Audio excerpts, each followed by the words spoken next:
क्या हो अगर आप किसी खेल में वर्ल्ड चैंपियन बनने वाले हो और वही खेल का एक नियम आपको फाइनल से बाहर का रास्ता दिखा दे। बिल्कुल ऐसा ही हुआ है हमारे एक चैंपियन के साथ। सोचकर भी जी घबरा जाता है। विनेश फोगाट के साथ बिल्कुल ऐसा ही हुआ।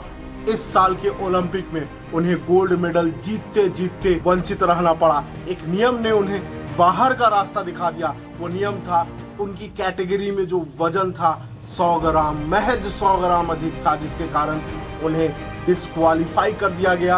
आखिर क्यों ऐसा किया गया? क्या विनेश फोगाट को इस नियम के बारे में नहीं पता था, या फिर भारत सरकार कोई मदद नहीं कर सकती थी क्योंकि ये तो महज 100 ग्राम ही अधिक था? पैर भी लगा देती, कुछ सोर्स लगा देती, क्योंकि भारत सरकार का तो ये बहुत पुराना काम है, फिर भी कुछ ना हो सका।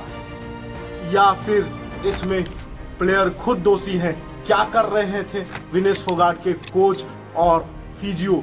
क्या कर रहे थे रेसलिंग फेडरेशन ऑफ इंडिया के कोचेस? क्या कर रहे थे इंडियन ओलंपिक एसोसिएशन के अधिकारी, यानी क्या कर रही थी पीटी उषा?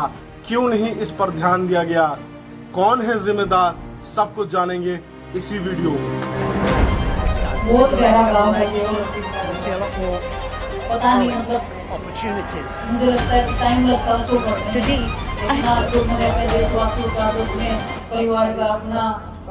अगर बढ़ाना है खुद को सबसे आगे तो करिए दैनिक आर्वत को सब्सक्राइब, जो आपके लिए फ्री भी है और आसान भी है, लेकिन इससे मेरी पूरी टीम को एक इंस्पिरेशन मिलता है, तभी तो हम आपके स्क्रीन तक पहुंच पाते हैं।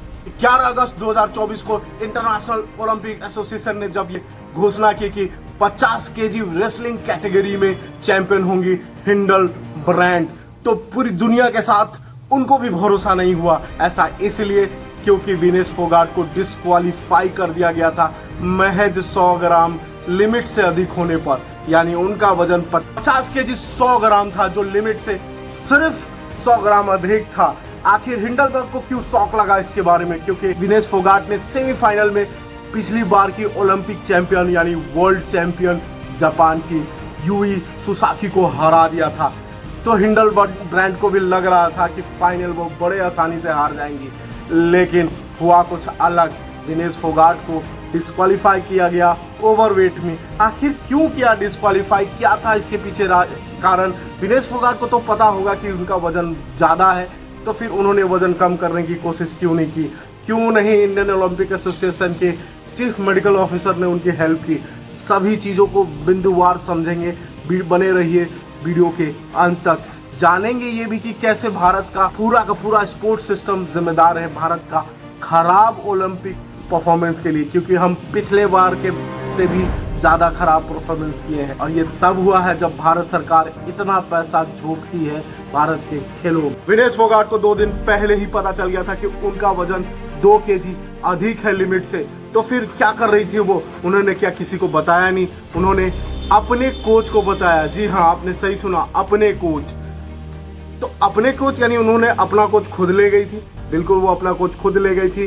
तो क्या इंडियन ओलंपिक एसोसिएशन उन्हें एक फिजियो प्रोवाइड नहीं करा सकता था, या फिर रेसलिंग फेडरेशन ऑफ इंडिया को एक बेहतरीन कोच प्रोवाइड नहीं करा सकता था? इसके बारे में जानेंगे हम, लेकिन वीडियो के अंत तक आप बने रहिए। इसके पीछे भी एक कारण है। तो विनेश फोगाट के कोच ने उनका एकदम एक्सटेंसिव एक्सरसाइज कराया जैसे, और उनका वजन कम करने की कोशिश की, लेकिन वो वजन कम नहीं हुआ, फिर भी 500 ग्राम रह गया। तो उसके बाद ये डिसाइड किया गया कि इंडियन ओलंपिक एसोसिएशन को बताया जाए, और उन्हें बताया भी गया। उसके बाद इंडियन ओलंपिक एसोसिएशन के चीफ मेडिकल ऑफिसर ने विनेश फोगाट को कई तरह के सुझाव दिए और ड्रास्टिक स्टेप लिए ताकि उनका वजन कम होकर 50 केजी तक आ जाए। वो सुझाव क्या थे? बाल को काटना, कम वस्त्र पहनना, और यहाँ तक कि उनके शरीर से खून भी निकाला गया। ये था ड्रास्टिक स्टेप्स, ताकि उनका वजन कम हो जाए। जैसे तैसे उनका वजन कम तो किया गया, लेकिन जब इंटरनेशनल ओलंपिक एसोसिएशन ने उनका वजन नापा, यानी फाइनल मैच से ठीक पहले, तो उनका वजन 100 ग्राम अधिक निकला और उन्हें डिस्क्वालीफाई कर दिया गया।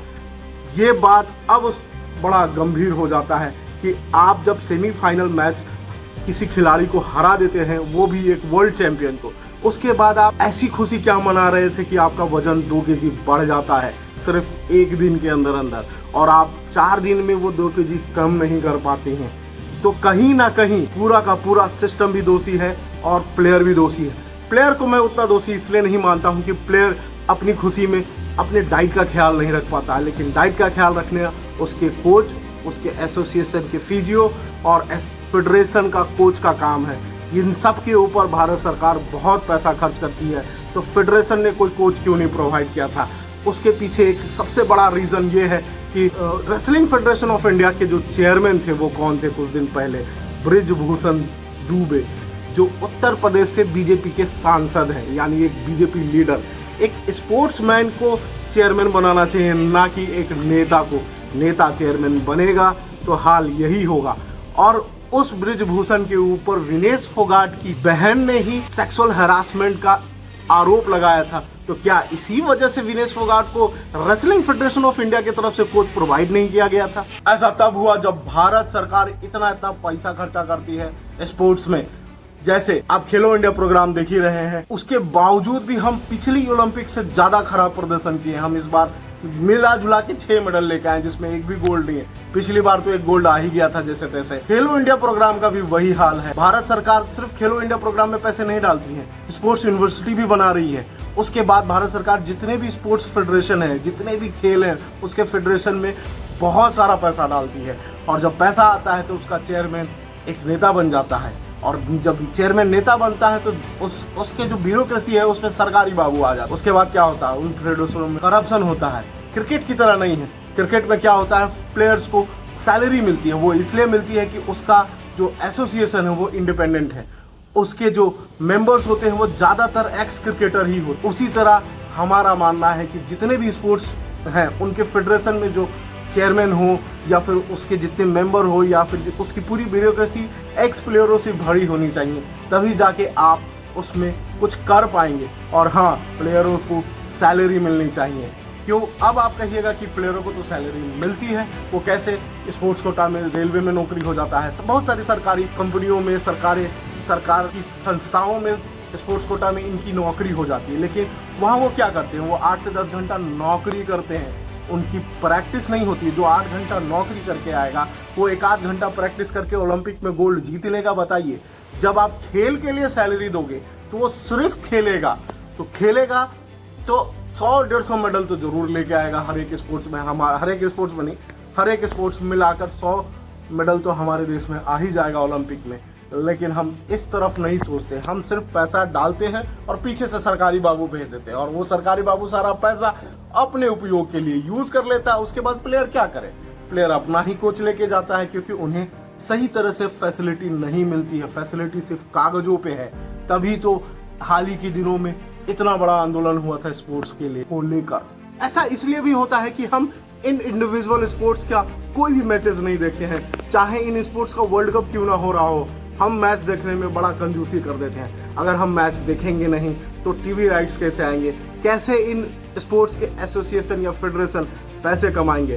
पैसे नहीं कमाएंगे तो अपने प्लेयर को एज ए सैलरी पैसे कैसे देंगे? तो उनको किन के ऊपर डिपेंडेंट होना पड़ता है? उनको सरकार के ऊपर डिपेंडेंट होना पड़ता है। सरकार पैसा डालती है तो पैसा देखते ही सरकार के कुछ गिद्ध हैं जैसे नेतागण और कुछ सरकारी बाबू खुद बढ़ते हैं इन एसोसिएशन में, और खूब करप्शन होता है। और इन्हीं करप्शन के कारण शायद खेलो इंडिया जो प्रोग्राम भारत सरकार का चल रहा है वो अपने गढ़ की तरफ गिरता चला जा रहा है, यानी वो प्रोग्राम अपनी फेलियर की तरफ चला जा रहा है। ये एसोसिएशन फेलियर है, ये फेडरेशन फेल है, और ये खेलो इंडिया भी फेल है। इंडिया योजना सिर्फ और सिर्फ यूनिवर्सिटी में वार्षिक खेल प्रतियोगिता तक ही सीमित रह गया है। उसका काम सिर्फ इन्हीं प्रतियोगिता को आयोजन कराना ही रह चुका है। कहीं से भी किसी भी यूनिवर्सिटी से किसी एक खिलाड़ी को भी ग्रूम किया हो तो आप कमेंट बॉक्स में जरूर लिखें, क्योंकि हमें तो दिया लेकर भी ढूंढने पर नहीं मिला ऐसा कोई खिलाड़ी। बाकी आज के लिए इतना ही। अगर अच्छा लगा ये वीडियो तो लाइक कीजिएगा, और दूसरों का ज्ञान इस वीडियो से बढ़ाना हो तो शेयर भी कर दीजिएगा।